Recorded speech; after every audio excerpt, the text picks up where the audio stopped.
அற்புதங்களின் தேவனாம் ஆண்டவர் இயேசுவின் நாமத்தில் அன்பானவர்களே, உங்களை வாழ்த்துகிறோம். அனுதினமும் வேதத்தை வாசியுங்கள். ஆவியானுடைய பிரசன்னம் உங்களை பலப்படுத்தும். எப்பொழுதும் தேவ சமூகத்தை நோக்கி விடாப்பிடியாய் ஜெபியுங்கள். உங்கள் முகங்களை கர்த்தர் பிரகாசம் அடைய வைப்பார்.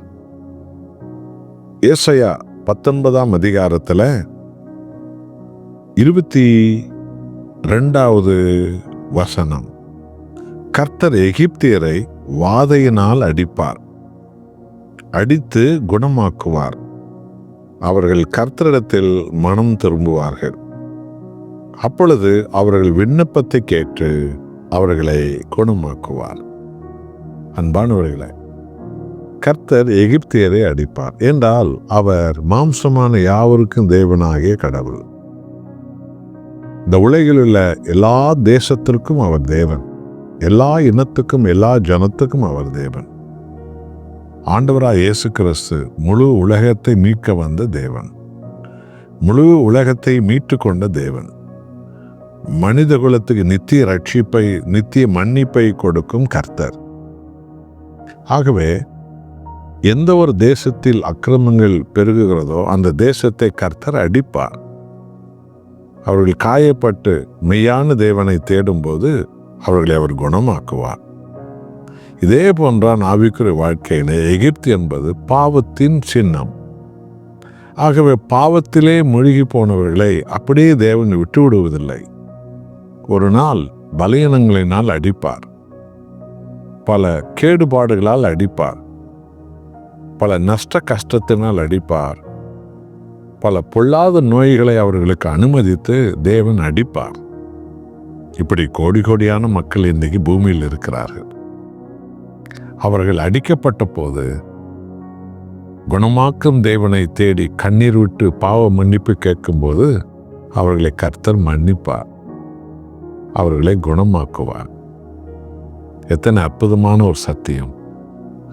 ஆகவே உங்கள் வாழ்வில் பல பாடுகள் வருகிறது என்றால் தேவ சமூகத்தை தேடுவதில் வாஞ்சியாருங்கள்.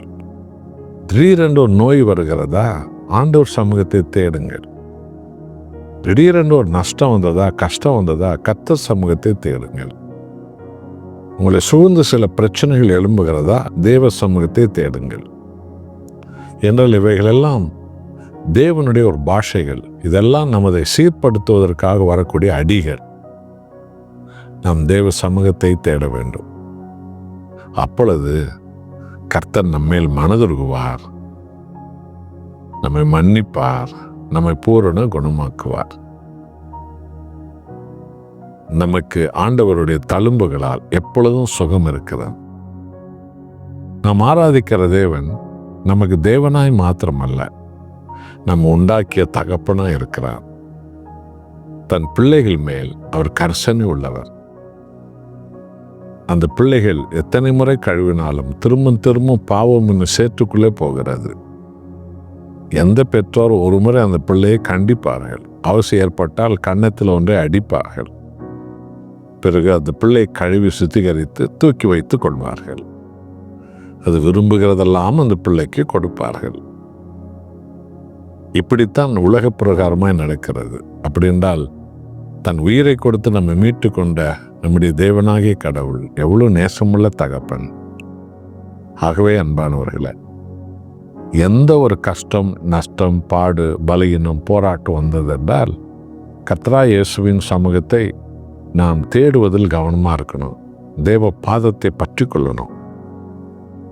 கர்த்தர் நம்மை மன்னிப்பார், நம்மை குணமாக்குவார், நம்மை தூக்கி நிறுத்துவார், நம் முகத்தை பிரகாசிக்க வைப்பார்.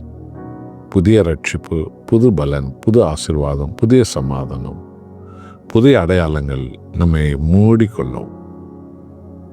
தேவனுக்கே மகிமை உண்டாவதாக. இயேசுவின் நாமத்தில் நம்மை அர்ப்பணிப்போமா? ஜெபிப்போம். நல்ல பிதாவே, உம்மை நன்றியோடு நாங்கள் துதிக்கிறோம். எங்கள் கர்த்தராகிய இயேசுவே, நீர் அடிக்கிற தேவன், அவர்கள் மன்னிப்பு கேட்கும்போது மனதுருகி மன்னிக்கிற தேவன். எங்கள் மேல் வைத்த நித்திய அன்பு, எங்களை சீர்திருத்துகிற தேவன், எங்களை தூக்கி கையில் வைத்துக் கொள்கிற தேவன், அடிக்கப்பட்ட ஆட்டுக்குட்டியை தன் தோல் மேல் போட்டுக் கொள்ளுகிற நல்ல மேய்ப்பன் நீர். உமக்கு கோடி நன்றி. உம்மை தேடுவதே நீர் எப்போது விரும்புகிறீர். எந்த சூழ்நிலைகளும் உம்மை தேடவே எங்களை செய்கிறது. எங்கள் மேல் மனதுருகிறீர், பூரண குணமாக்குகிறீர், எங்களை ஆசீர்வதிக்கிறீர், உயர்த்துகிறீர், மகிமைப்படுகிறீர். உமக்கே கோடி ஸ்தோத்திரம். இயேசுவின் நாமத்தில் பிதாவே, ஆமென்.